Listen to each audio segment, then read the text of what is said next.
ഇപ്പൊ ഞാൻ വന്നിരിക്കുന്നത് ഒറ്റയ്ക്കല്ല, 101 പേര് കൂടി കൂടിയിട്ടാ. അപ്പൊ ഞാൻ ശരിക്കും പറയാനുള്ളത് പറഞ്ഞിട്ടേ പോവുള്ളൂ. ഒരു ബഹളം ഉണ്ടാക്കിയാലും ഞാൻ മാറില്ല. നിങ്ങള് ഒരു അധികാരത്തിൽ ഇരുന്നത് 120 മാസമാണ്, 10 വർഷം. 120ാമത്തെ മാസം പ്രഖ്യാപിച്ചൊരു പരിപാടിയാണ് സാർ. ഞങ്ങളുടെ പ്രകടന പത്രികയിലുണ്ട്, ഞങ്ങളുടെ പ്രകടന പത്രികയിലുണ്ടെന്നാ പറയുന്നത്. സാറെ, പ്രകടന പത്രികയിലുള്ള കാര്യം തുടങ്ങുമ്പോഴാണോ അവതരിപ്പിക്കുന്നത്, പോകുന്ന പോക്കിനാണോ അവതരിപ്പിക്കുന്നത്, നടപ്പാക്കുന്നത്? അല്ല, നിങ്ങൾ 2500 രൂപയുടെ സാമൂഹ്യ സുരക്ഷാ പെൻഷൻ കൊടുക്കുന്നത് അത് പറഞ്ഞിട്ടാണ് വോട്ട് ചെയ്തി അധികാരത്തിൽ വന്നത്. എന്നിട്ട് 4.25 കൊല്ലക്കാലം 1 രൂപ കൂട്ടിക്കൊടുത്തില്ല. പഞ്ചായത്ത് ഇലക്ഷന്റെ തൊട്ട് മുമ്പ് ഒരു 400 രൂപ കൂട്ടി 2000 ആക്കി. പോണ പോക്കിന്. അങ്ങനെയാണോ പ്രകടന പത്രിക നടപ്പാക്കുന്നത്? ഞങ്ങൾ നോക്ക്, ഞങ്ങൾ പ്രകടന പത്രികയെ കുറിച്ച് പറഞ്ഞുകൊണ്ടാണ് ഞാൻ പറഞ്ഞത്, ഞാൻ ഒന്നും പറയില്ല. ഞങ്ങൾ ആദ്യത്തെ മാസത്തിൽ സ്ത്രീകളുടെ സൗജന്യ യാത്ര ഞങ്ങൾ നടപ്പിലാക്കി. ആദ്യത്തെ ക്യാബിനറ്റിൽ തീരുമാനിച്ച് 1 മാസത്തിനുള്ളിൽ സ്ത്രീകൾക്ക് സൗജന്യ യാത്ര നടപ്പാക്കി. ഞങ്ങള് ഇവിടെ സ്ത്രീകളോട്, ഇത് ശരിയല്ല, അത് നിങ്ങൾ ഇപ്പുറത്ത് 99 പേര് ഇരിക്കുന്ന സമയത്ത് ഞാൻ അപ്പുറത്ത് നിന്ന് ഞാൻ പറയാനുള്ളത് പറഞ്ഞിട്ടാണ് പോയിട്ടുള്ളത്, പ്രതിപക്ഷ നേതാവായിരിക്കും. ഇപ്പൊ ഞാൻ വന്നിരിക്കുന്നത് ഒറ്റയ്ക്കല്ല, 101 പേര് കൂടി കൂടിയിട്ടാ. അപ്പൊ ഞാൻ ശരിക്കും പറയാനുള്ളത് പറഞ്ഞിട്ടേ പോവുള്ളൂ. ഒരു ബഹളം ഉണ്ടാക്കിയാലും ഞാൻ മാറില്ല. നിങ്ങള് സ്ത്രീകളോട് സ്നേഹം. ഈ ആശാ വർക്കർമാര് ആ തെരുവില് സമരം ചെയ്തില്ലേ എത്ര മാസക്കാലം? നിങ്ങൾ തലമുണ്ടനം ചെയ്തില്ലേ സ്ത്രീകൾ? നിങ്ങൾ അവർക്ക് സഹായിച്ചില്ല എന്ന് മാത്രമല്ല, നിങ്ങൾ അവരെ കളിയാക്കി, പരിഹസിച്ചു, പാട്ടവർക്കികളെന്ന് പറഞ്ഞു, എന്തെല്ലാം മോശമായ വാക്കുകൾ ഉപയോഗിച്ചു. സാർ, ഞങ്ങൾ എന്താ ചെയ്തത്? ആദ്യത്തെ മന്ത്രിസഭാ യോഗത്തിൽ തന്നെ അവർക്ക് 3000 രൂപ ഞങ്ങൾ കൂട്ടിക്കൊടുത്തു. സാർ, അത് മാത്രമല്ലല്ലോ, അംഗൻവാടി തൊഴിലാളികൾക്ക് സ്ത്രീകളാണല്ലോ, പാചക തൊഴിലാളികൾ, പ്രീ പ്രൈമറി അധ്യാപകർ എന്നുള്ളവർക്ക് എല്ലാവർക്കും ആദ്യത്തെ ക്യാബിനറ്റിൽ തുക വർദ്ധിപ്പിച്ച് നൽകി.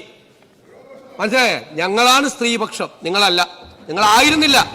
നിങ്ങൾ സ്ത്രീ വിരുദ്ധ പക്ഷ നിലപാടാണ് എടുത്തിരിക്കുന്നത്. അങ്ങ് ബഹുമാനപ്പെട്ട അംഗം ആ സ്ത്രീപക്ഷത്തെ കുറിച്ച് എന്നെ ഓർമ്മിപ്പിച്ചതുകൊണ്ട് മാത്രമാണ് ഞാൻ, അല്ലെങ്കിൽ ഇതിന് മറുപടി പറയേണ്ടതല്ല. സാർ പ്ലീസ്, അങ്ങ് ഞാൻ പറയട്ടെ, ഇരിക്കും സാർ. പിന്നെ നിങ്ങൾ പോകുന്ന പോക്കിൽ ഈ പെൻഷൻ കൊടുത്തതുപോലെ തന്നെ ഇപ്പൊ പറഞ്ഞു പേ കമ്മീഷൻ. നിങ്ങൾ പറഞ്ഞല്ലോ സാമ്പത്തികമായ ബാധ്യതകളെ കുറിച്ചാണല്ലോ പറഞ്ഞത്, വൈറ്റ് പേപ്പറിനെ കുറിച്ചൊക്കെ പറഞ്ഞു, അദ്ദേഹം പറഞ്ഞു.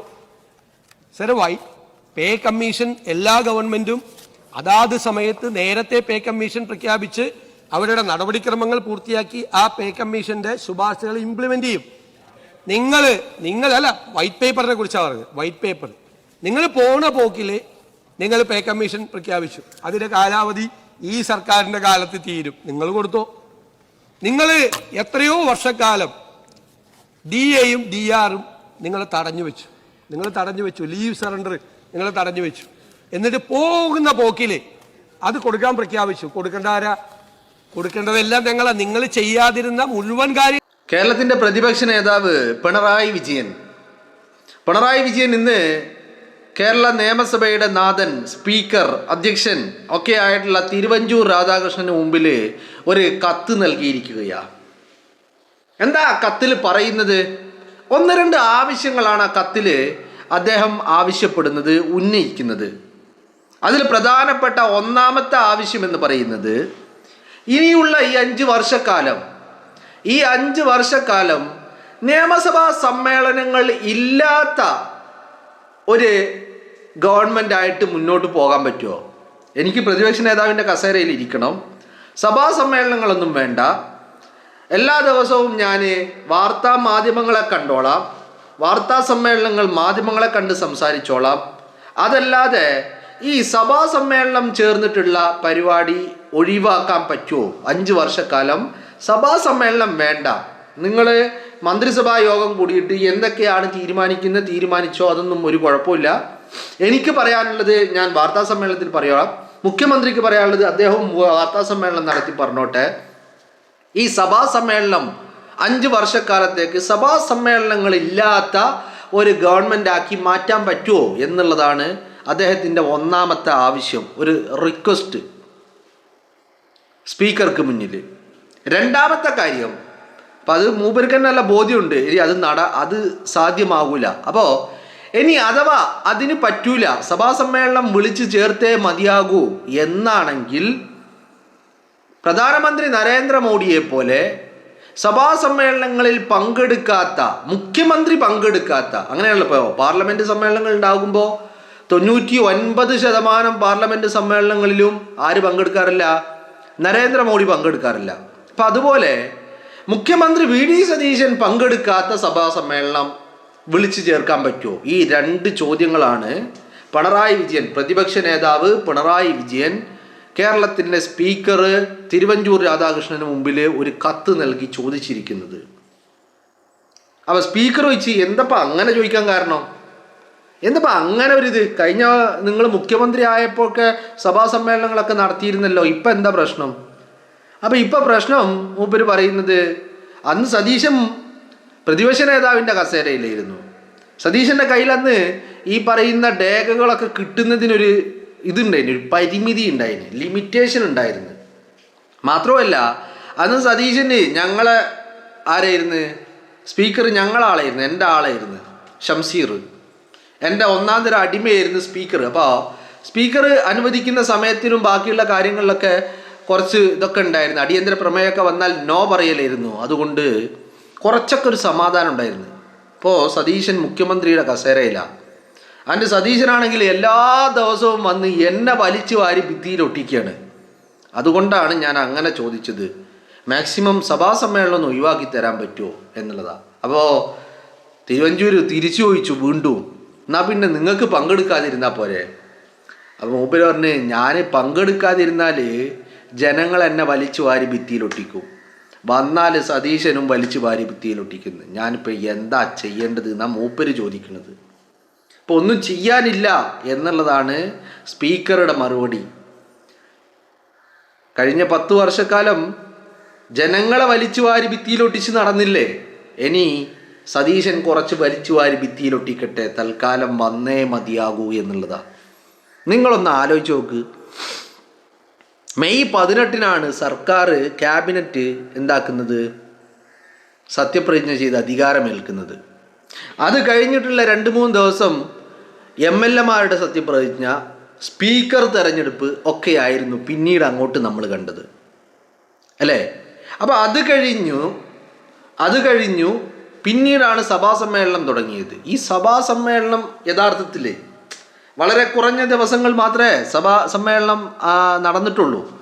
ഈ എല്ലാ ദിവസവും രാവിലെ വരുന്നു, മുഖ്യമന്ത്രി വരുന്നു, മുഖ്യമന്ത്രി ഇവറ്റകൾ എന്തെങ്കിലുമൊക്കെ ഒന്ന് പറയും, തുടക്കം വെക്കും, സതീശൻ മറന്ന പലതിനെയും ഇവർ ഓർമ്മിപ്പിക്കും, സതീശൻ വലിച്ചു വാരി ഭിത്തിയിലൊട്ടിക്കും. ഇതാണ് അവസ്ഥ. രാവിലെ കുളിച്ച് മാറ്റി സ്പ്രേ ഒക്കെ അടിച്ച് കുട്ടപ്പന്മാരായിട്ട് വന്നിരിക്കും. തിരിച്ചു പോകുന്നത് വല്ലാത്തൊരു ദുരന്തമായിട്ടാണ്. ഇതിപ്പോൾ എങ്ങനെ ഈ 5 വർഷക്കാലം തള്ളി നീക്കുമെന്നുള്ളതാണ്. അപ്പോൾ അതിനിടയിൽ ആരോ പറയുന്നത് കേട്ടു, പിണറായി വിജയൻ്റെ മകനെ വിവേക് കിരണ്, ആ മകൻ ഇന്നലെ പത്മനാഭസ്വാമി ക്ഷേത്രത്തിൽ ദർശനത്തിന് പോയി അത്രേ. അവിടെ ചെന്നിട്ട് ഒരു വഴിപാട് നടത്തിയത്രേ.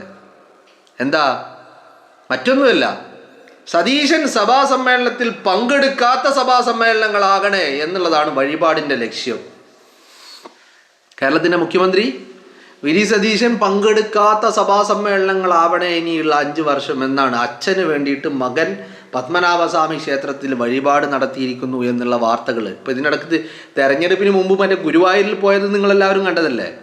അതുപോലെ ഇപ്പം ഇന്നലെ ഞായറാഴ്ചയാണെന്നാണ് തോന്നുന്നത്, ഞായറാഴ്ച, യെസ്, ഇന്നലെ ഞായറാഴ്ച തന്നെയല്ലേ? ഞായറാഴ്ചയാണോ ശനിയാഴ്ചയാണോ എന്താണെങ്കിലും ഈ കഴിഞ്ഞ ദിവസം എന്താണെങ്കിലും പത്മനാഭസ്വാമി ക്ഷേത്രത്തിൽ വഴിപാട് നടത്തി എന്നുള്ള വാർത്തകളും വരുന്നുണ്ട്. നിങ്ങളൊന്ന് ആലോചിച്ച് നോക്ക്. ഗതികേടിൻ്റെ അങ്ങേയറ്റ. അല്ലാതെ ഇപ്പോൾ സതീശൻ പങ്കെടുക്കാത്ത നിയമസഭാ സമ്മേളനത്തിന് വേണ്ടി വഴിപാട് നടത്തേണ്ട ഗതികേടിലേക്ക് പിണറായി വിജയൻ്റെ മകൻ വിവേക് കിരൺ എത്തിയിട്ടുണ്ടെങ്കിൽ ഇപ്പം എന്താ പിന്നെ നമ്മളതിനെ പറയുക? ഗതികേട് എന്നൊക്കെ പറഞ്ഞാൽ അത് ചെറുതായി പോകും, അല്ലേ? നിങ്ങളൊന്ന് ആലോചിച്ച് നോക്കി. അതാണ് ഞാൻ നിങ്ങളോട് പലവട്ടം പറഞ്ഞില്ല. അപ്പം ഞാനിത് പറയുമ്പോൾ നിങ്ങൾ ചോദിക്കും അതെങ്ങനെ. അതാണിപ്പോൾ ഇത് കണ്ടുകൊണ്ടിരിക്കുന്നത്. ഏത് പിണറായി വിജയൻ കഴിഞ്ഞ 10 വർഷം കേരളത്തിൻ്റെ മുഖ്യമന്ത്രി കസേരയിൽ ഇരുന്നു എന്നുള്ളതാണ് വി ഡി സതീശൻ ഗവൺമെൻറ്റിൻ്റെ അഡ്വാൻറ്റേജുകളിൽ നമ്പർ 1 എന്ന് ഞാൻ പറയാനുണ്ടായ കാരണം ഇതാ. ഇപ്പം നിങ്ങളൊന്നാലോചിക്കും, മെനിഞ്ഞാന്ന്, അതിൻ്റെ തലേന്ന്, അതിൻ്റെ മുന്നത്തെ ദിവസം. അങ്ങനെ പറയുമ്പോൾ നിങ്ങൾ ചോദിക്കരുത് ഞായറും ശരിയും സഭ ഉണ്ടായില്ല. അങ്ങനല്ല. ഈ കഴിഞ്ഞ സഭ സമ്മേളിച്ച ദിവസങ്ങളിലൊക്കെ സതീശൻ എന്തായിരുന്നു ചെയ്തത് അത് തന്നെ ആവർത്തിച്ചുകൊണ്ടിരിക്കുക. എല്ലാ ദിവസവും ഇതെന്താ മറ്റേ നേർച്ചക്കോഴിയോ? പിണറായി വിജയൻ ഒഴിഞ്ഞു വാങ്ങിയാൻ, ചോദിച്ചു വാങ്ങാൻ, എരന്ന് വാങ്ങാൻ പിണറായി വിജയൻ എന്താ നേർച്ചക്കോഴിയോ? ഗതികേടിൻ്റെ ഒരു അവസ്ഥയെ. സതീശനാണെങ്കിൽ ഒരു ദയവും ഇല്ല. അതപ്പം മൂപ്പര് പറയണേ, നിങ്ങൾ 99 ആളായിട്ടും അപ്പുറത്ത് വന്നിരുന്നപ്പോൾ, ഞാൻ പ്രതിപക്ഷത്തിരുന്നപ്പോൾ പറയേണ്ടത് ഞാൻ പറഞ്ഞിട്ടുണ്ട്. ഇന്ന് എൻ്റെ കൂടെ 102 ആളാ, ഞാനടക്കം 102 ആൾക്കാരാ. ഇത് വെറുതെ വന്നിട്ട് അങ്ങോട്ട് പോകുന്നു കരുതണ്ട, പറഞ്ഞ് തീർത്തിട്ടാ പോകുള്ളൂ എന്നാ പറയണേ. പക്ഷെ എന്താ ചെയ്യുക, വഴിപാട് നടത്തിയാൽ തീരുമോ? ശരിക്കും വഴിപാട് നടത്തേണ്ടിയിരുന്നത് എവിടെയാ? ഞാൻ പത്മനാഭസ്വാമി ക്ഷേത്രത്തിൽ വഴിപാട് നടത്തിയത് ഒരു കുറവ് എന്നല്ല പറയുന്നത് കേട്ടോ. പിണറായി വിജയന് ലക്ഷ്യമുണ്ടായത് ശബരിമലയിൽ വഴിപാട് നടത്തണം എന്നുള്ളതായിരുന്നു. അതാരോ പറഞ്ഞു അത്രേ, ഇങ്ങനത്തെ കാര്യങ്ങൾക്കൊക്കെ ശബരിമലയിൽ വഴിപാട് നടത്തുന്നതാണ് ഉത്തമമെന്ന് ആരോ പറഞ്ഞു അത്രേ. കാരണം പത്മനാഭസ്വാമിയുടെ അടുത്ത് പോയിട്ട് ഇത്തരം കാര്യങ്ങൾ പോയി പറഞ്ഞാൽ അവിടെ പറയേണ്ട വേറെ കാര്യങ്ങളാണ്. അവിടെ ഈ കാര്യങ്ങൾ പറഞ്ഞു കഴിഞ്ഞാൽ വലിയ ഫലം കിട്ടൂല. മൂപ്പര് അതിനൊന്നും നിൽക്കൂല. അവിടെ വേറെ കാര്യങ്ങൾ പറഞ്ഞാൽ നല്ല ഫലമാണ്. ഈ കാര്യം അയ്യപ്പൻ്റെ അടുത്താ പോയി പറയേണ്ടതെന്ന് ആരോ പറഞ്ഞു അത്രേ പിണറായി വിജയനോട്. അത് പറഞ്ഞപ്പോൾ നമ്മളെ കമലെടുത്തി പറഞ്ഞല്ലോ സ്വകാര്യം, അയ്യൻ്റെ അടുത്ത് പോണ്ട, അയ്യൻ്റെ അടുത്ത് പോയാൽ തിരിച്ചടിയിരിക്കും. കാരണം നിങ്ങൾ അയ്യൻ്റെ സ്വന്തം അടിച്ചു മാറ്റിയ ടീം പെട്ടതാ. അപ്പം അതുകൊണ്ട് അവിടെ പോകണ്ടെന്ന് കമലെടുത്തി പറഞ്ഞു അത്രേ. അങ്ങനെയാണ് പിന്നെ പത്മനാഭസ്വാമി ക്ഷേത്രത്തിൽ പോയത്. മനസ്സിലായില്ലേ? പത്മനാഭൻ്റെ അടുത്ത് പോയിട്ട് കാര്യങ്ങൾ പറയാനുണ്ടായ കാരണം അതാണെന്നും ഒരാൾ പറയുന്നുണ്ട്. ഇതൊക്കെ പാടെ ഒരു വല്ലാത്തൊരവസ്ഥയാണ്. മനസ്സിലായില്ലേ? ഇടിവെട്ടിയോനെ പാമ്പ് കടിച്ചു എന്ന് പറയുന്നത് കേൾക്കില്ലേ? എന്ന് പറഞ്ഞാൽ എല്ലാം ഒന്നരപ്പാടെ തലയിൽ അങ്ങോട്ട് ഇടുത്തിയായി വീഴുക എന്നൊക്കെ പറയില്ല. അതന്നെ സിറ്റുവേഷൻ. അതന്നെ സതീശൻ അങ്ങോട്ട് കയറി മേഞ്ഞ് നിരങ്ങാണ്. അതിൻ്റെ ഇടയിലാണെങ്കിൽ സതീശൻ ഓരോരോ വിക്രസ് ഒപ്പിക്കും ചെയ്യും. വിക്രസ് എന്ന് പറഞ്ഞാൽ പിണറായി വിജയൻ്റെ മർമ്മം അറിഞ്ഞുകൊണ്ടുള്ള ചില പ്രയോഗങ്ങൾ നടത്തും. ആ പ്രയോഗങ്ങൾ നടത്തുന്നത് എന്തിനാ വെച്ചാൽ ഈ കാള പറ്റൂന്ന് കേൾക്കുമ്പോഴേക്കും കയറെടുക്കുന്ന ഒരു അന്തരീക്ഷം ഉണ്ടാക്കാൻ വേണ്ടിയിട്ട് ഇടക്കിടക്ക് ഓരോ പ്രയോഗങ്ങൾ മൂപ്പരങ്ങോട്ട് ഇറക്കും. മനസ്സിലായില്ലേ? ഇത് കേൾക്കുമ്പോഴേക്കും ഇവർ ആകെപ്പാടെ പരവശെടുത്ത് ആകെ ഒരു അസ്വസ്ഥപ്പെട്ട് ഒന്നും പറയണ്ട. പിന്നെ ആകെപ്പാടെ വയറ്റുനോക്ക് പിടിച്ചോൻ്റെ ഗതികേടാ. ബാത്റൂമിൻ്റെ ഡോറിൻ്റെ അവിടുന്ന് മാറാൻ പറ്റാത്ത അവസ്ഥ. അതുപോലെ പിന്നെ അങ്ങോട്ട്. അപ്പോൾ കഴിഞ്ഞ ദിവസം ഒരു ദിവസം തിങ്ക് ടാങ്ക് ആയിരുന്നു, അടുത്ത ദിവസം അയാം ഓൺ മൈ ലെഗ്സ് ആക്കി. അങ്ങനെ ഓരോ ദിവസങ്ങളിൽ ഓരോ പ്രയോഗങ്ങൾ. ഇത് എന്താ ഇതുകൊണ്ട് ഉദ്ദേശിക്കുന്നതെന്ന് വിജയന് പിടുത്തം കിട്ടുന്നില്ല. കാരണം സഭയിൽ ഇത് ലൈവായിട്ട് പറയുമ്പോൾ ഇത് പറഞ്ഞു കൊടുക്കാനും ആരെയും കിട്ടുന്നില്ല. ആരെങ്കിലും ഒരാൾ പറഞ്ഞു കൊടുക്കാൻ വേണ്ടേ? അതും ഉണ്ടാവണില്ല. വല്ലാത്തൊരു വെപ്രാളമാണ് പിന്നീട് അങ്ങോട്ട്. ആ വെപ്രാളത്തിൽ പുറത്താണ് ഇപ്പോൾ അവസാനം സ്പീക്കർക്ക് ഒരു കത്ത് കൊടുത്ത് 5 കൊല്ലം നിയമസഭാ സമ്മേളനങ്ങൾ വേണ്ട, അതില്ലാതെ ഒരു 5 വർഷം എങ്ങനെയെങ്കിലും, അങ്ങനെ വല്ല പ്രൊവിഷനും ഉണ്ടോ, അങ്ങനെ വല്ല റൂളും നിയമസഭയുടെ ചരിത്രത്തിൽ അങ്ങനെ വല്ല റൂളും ഉണ്ടോ എന്നുള്ളതാണ് പിണറായി വിജയൻ്റെ ചോദ്യം. അപ്പോൾ തിരുവഞ്ചൂർ പറഞ്ഞ് റൂളൊക്കെ വേണേൽ നമുക്ക് ഉണ്ടാക്കാം, പക്ഷെ ഞാൻ ഉണ്ടാക്കൂല. ഈ 5 വർഷം ഇത് നിങ്ങളെ വലിച്ചു വാരി ഭിത്തിയിൽ ഒട്ടിക്കാനുള്ള 5 വർഷമാണെന്നാണ് തിരുവഞ്ചൂരിൻ്റെ മറുപടി. ആ ഘട്ടങ്ങാറായോ? ഇനിയിപ്പോൾ കോവിന്ദനെ മറ്റേ പയ്യന്നൂരിലെ ജോത്സ്യനെ കാണാൻ വിട്ടിട്ടുണ്ട്. ജോത്സ്യനോട് ഇനി എന്താ പ്രതിവിധി എന്നാണ് ചോദിക്കണേ. അപ്പോൾ കോവിന്ദൻ പറഞ്ഞ് ഞാൻ പോകും, പ്രതിവിധിയൊക്കെ ചോദിക്കുകയൊക്കെ ചെയ്യാം, പക്ഷേ പയ്യന്നൂരിലെ ജോത്സ്യം പറയുന്ന ആ പ്രതിവിധി നടത്തണോ ഇല്ല എന്നുള്ളത് നിങ്ങൾ തീരുമാനിച്ചോ? അപ്പോൾ ചോദിച്ചു പിണറായി, അതെന്താ ഇപ്പം ഈ അങ്ങനെ പറയാൻ കാരണം എന്ന് ചോദിച്ചപ്പോൾ കോവിന്ദൻ പറഞ്ഞ് മൂപ്പര് പറഞ്ഞ കേട്ടിട്ടാണ് നമ്മൾ എന്താക്കിയേ ആഗോള അയ്യപ്പ സംഗമം നടത്തിയേ. അതെല്ലാം പാടെ അൽക്കുൽത്ത് കല്ലി വലിയ ആയി, അത് നിങ്ങൾക്ക് ഓർമ്മയില്ലേ എന്ന് ചോദിച്ച്. ആ പിണറായി വിജയൻ അപ്പ കത്തിയേ ഏത് അയ്യപ്പ സംഘം നടത്തി നടേശനെ കാറ് കൊണ്ടുവന്ന് അപ്പുറത്ത് മറ്റാള് യോഗി ആദിത്യനാഥിൻ്റെ കത്ത് വായിക്കുന്നു. തീർന്നു. അതോടുകൂടി അതും കല്ലത്തായി. അപ്പോൾ ജ്യോത്സ്യനെ കാണാൻ എന്തായാലും ഇറങ്ങിയിട്ടുണ്ട്. ഇനിയിപ്പോൾ ജ്യോത്സ്യനെ കണ്ടു കഴിഞ്ഞിട്ട് ജ്യോത്സ്യൻ എന്താ പറയുന്നേ എന്നുള്ള നോക്കിയിട്ട് ബാക്കി ചെയ്യാം എന്നാണ്. അപ്പോൾ അതിൻ്റെ ഇടയിൽ ആരോ വിജയനോട് പറഞ്ഞു കൊടുത്തോലോ, ജ്യോത്സ്യം പറയുന്നത് എന്താണോ, എന്ത് ചെയ്യാൻ പറഞ്ഞോ അത് ചെയ്യരുത്, എന്ത് ചെയ്യരുത് എന്ന് പറഞ്ഞോ അത് ചെയ്തോ എന്നുള്ളത് ആരോ പറഞ്ഞു കൊടുത്തിട്ടുണ്ട്. എന്നാൽ പിന്നെ അങ്ങനെ ആക്കാം, ജ്യോത്സ്യൻ എന്താ പറയുന്നത് നോക്കട്ടെ, അത് കഴിഞ്ഞിട്ട് തീരുമാനിക്കുക എന്നുള്ള രീതിയിലാണ് ഇപ്പോൾ ഗോവിന്ദൻ ജ്യോത്സ്യനെ കാണാൻ വേണ്ടി പോയിട്ടുണ്ട് എന്നുള്ളതാണ്.